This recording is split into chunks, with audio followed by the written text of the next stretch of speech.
May oversupply nga ba ng condominium unit sa Metro Manila? Pag-usapan natin yan sa video na to. Kung bago ka dito, hi, ako nga pala si Kowi. Isa ako sa founder ng Treehouse Real Estate and Ventures at dito kami nakabase sa Central Luzon. To be honest, ang answer ko dito is no. Disclaimer po, ang bagay na sasabihin ko dito ay opinion ko lamang at base sa experience ko.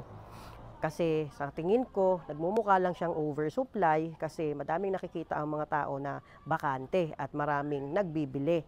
But in reality, alam niyo po, yung mga matatagal ng developer, especially sa Metro Manila, I don't think na wala silang data.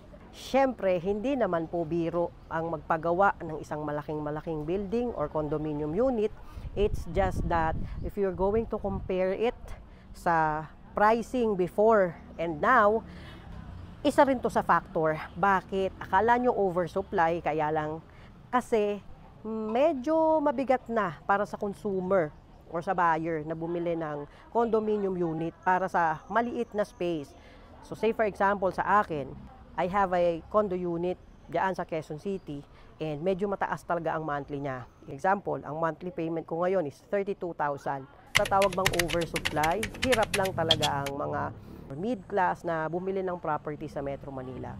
Another thing na nakikita ko dito is medyo gising na rin tayo. Me, specifically, kasi kung ako maglalabas, say for example, ang condominium unit ay nagre-range ng 4 to 6 million sa Metro Manila. Take note, wala yan sa BGC. BGC will range around 20 to 30 M.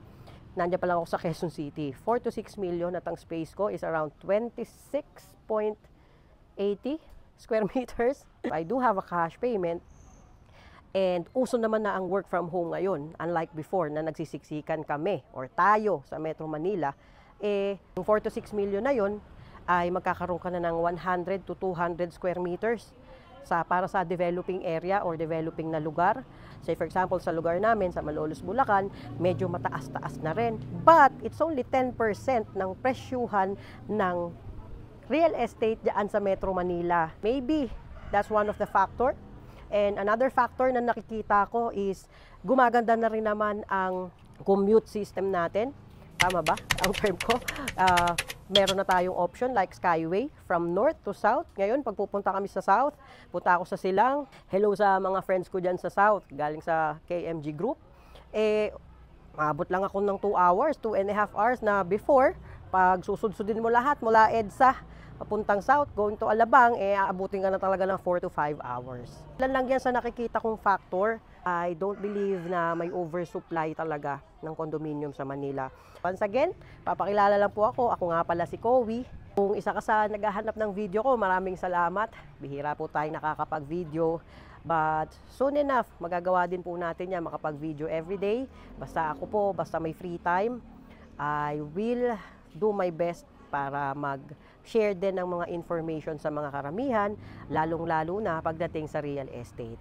Once again, ako nga pala si Kowi, ang nagsasabi na kahit gaano kalupit ang mundo, huwag po natin kakalimutan maging mabuting tao.